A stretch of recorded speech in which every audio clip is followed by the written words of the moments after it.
बढ़ते हैं आगे। देश में तेज रफ्तार से चल रही वैक्सीनेशन ड्राइव के बाद भी कोरोना वायरस पर ब्रेक नहीं लग पा रहा है। लगातार दूसरे दिन 62,000 से ज्यादा पॉजिटिव केस सामने आए।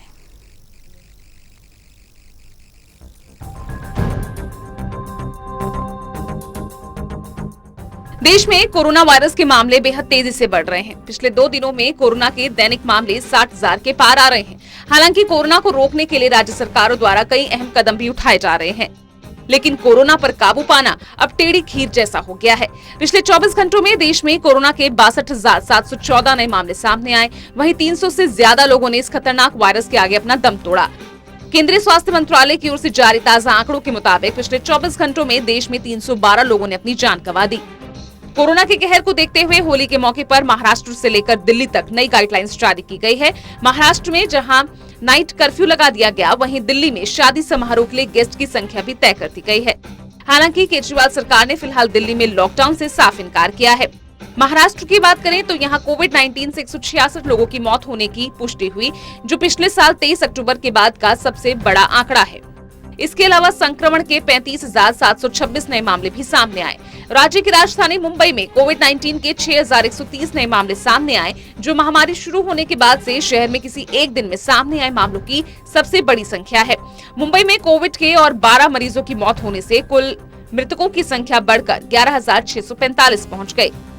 राज्य में कुल मृतक संख्या शनिवार को बढ़कर 54,073 पहुंच गई। कोरोना से सबसे ज्यादा मौत महाराष्ट्र में हुई है। महाराष्ट्र के कई हिस्सों में लॉकडाउन लागू है, जिसे बढ़ाकर अब 15 अप्रैल तक कर दिया गया है। रात 8 बजे से लेकर सुबह 7 बजे तक 5 से ज्यादा लोगों के इकट्ठा होने पर पाबंदी है। वहीं औरंगाबाद में 30 मार्च से 8 अप्रैल तक सख्त लॉकडाउन की घोषणा की गई है। महाराष्ट्र ही नहीं, दिल्ली में भी कोरोना ने बेचैनी बढ़ा दी है। दिल्ली में लगातार तीसरे दिन शनिवार को 1500 से ज्यादा कोरोना के नए मामले सामने आए। कोरोना के बढ़ते खतरे को देखते हुए दिल्ली में नई गाइडलाइंस जारी की गई हैं। दिल्ली में खुली जगह में होने वाले शादी समारोह में 200 से ज्यादा गेस्ट की इजाजत नहीं है, जबकि बंद जगह में होने वाले शादी समारोह के लिए अधिकतम संख्या 100 की गई है। वहीं अंतिम संस्कार में 50 लोगों को ही शामिल होने की अनुमति है। दिल्ली में ये आदेश 30 अप्रैल तक लागू रहेगा। लेकिन देश के कुछ राज्य ऐसे भी हैं जहां कोरोना से एक भी संक्रमित शख्स की मौत नहीं हुई। ये जानकारी स्वास्थ्य मंत्रालय की ओर से जारी ताजा आंकड़ों से मिली है। अंडमान निकोबार, अरुणाचल प्रदेश, असम, दादर नगर हवेली, लद्दाख, लक्षद्वीप, मिजोरम, नागालैंड, सिक्किम, त्रिपुरा शामिल हैं। देश में कोरोना से मृत्यु दर 1.35% है, जबकि रिकवरी रेट करीब 95% है। एक्टिव केस 3.80% हैं। कोरोना एक्टिव केस मामले में दुनिया में भारत का 6वां स्थान है। कोरोना संक्रमितों की संख्या के हिसाब से भारत दुनिया का दूसरा सबसे प्रभावित देश है। रिकवरी दुनिया में अमेरिका के बाद सबसे ज्यादा भारत में हुई। मौत के मामलों में अमेरिका, ब्राजील और मेक्सिको के बाद भारत का नंबर है।